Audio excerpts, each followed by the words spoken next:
जंगल का खतरा रिया को रोमांच पसंद था।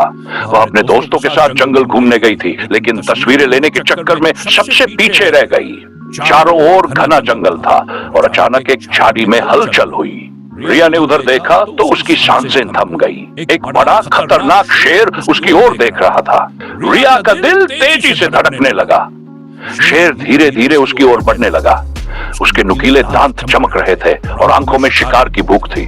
डर के मारे रिया के पैर कांपने लगे, लेकिन उसने हिम्मत नहीं हारी। उसे याद आया कि शेर आमतौर पर तेज आवाजों और आग से डरते हैं। उसने जल्दी से अपनी जेब से एक छोटी सी टॉर्च निकाली और उसे शेर की आंखों पर चमकाया। अचानक तेज रोशनी से शेर थोड़ा झिझका, लेकिन फिर से गुर्राने लगा। रिया ने पास पड़ा एक सूखा पेड़ उठाकर जोर से जमीन पर पटका और चिल्लाने लगी। शेर कुछ देर रुका, फिर अचानक जंगल में भाग गया। रिया ने राहत की सांस ली और जल्दी से अपने दोस्तों की ओर दौड़ पड़ी। जब वो वापस पहुंची तो सभी उसे देखकर हैरान रह गए। ये दिन रिया के लिए एक सबक था। जंगल में कभी अकेले नहीं भटकना चाहिए और खतरे के समय दिमाग से काम लेना चाहिए। इस कहानी से हमें यह महत्वपूर्ण सीख मिलती है, साहस और आत्मविश्वास जरूरी है। जब भी कोई खतरनाक स्थिति आए, घबराने के बजाय हमें शांत रहकर सोच समझकर कदम उठाना चाहिए। रिया ने डर के आगे हार नहीं मानी, बल्कि हिम्मत से काम लिया। समस्या का हल दिमाग से निकालना चाहिए।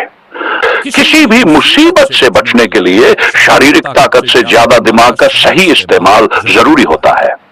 रिया ने समझदारी से टॉर्च और आवाज का इस्तेमाल कर शेर को भगाया।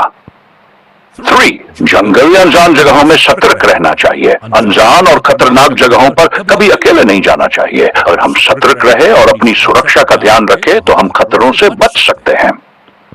मुश्किल परिस्थितियों में घबराना नहीं चाहिए। जीवन में कई बार हमें डरावनी और चुनौतीपूर्ण स्थितियों का सामना करना पड़ता है, लेकिन अगर हम हिम्मत बनाए रखें तो किसी भी मुश्किल से बाहर निकल सकते हैं। ये कहानी हमें सिखाती है कि जीवन में खतरे कभी भी आ सकते हैं, लेकिन हिम्मत, धैर्य और बुद्धिमानी से हर समस्या का हल निकाला जा सकता है।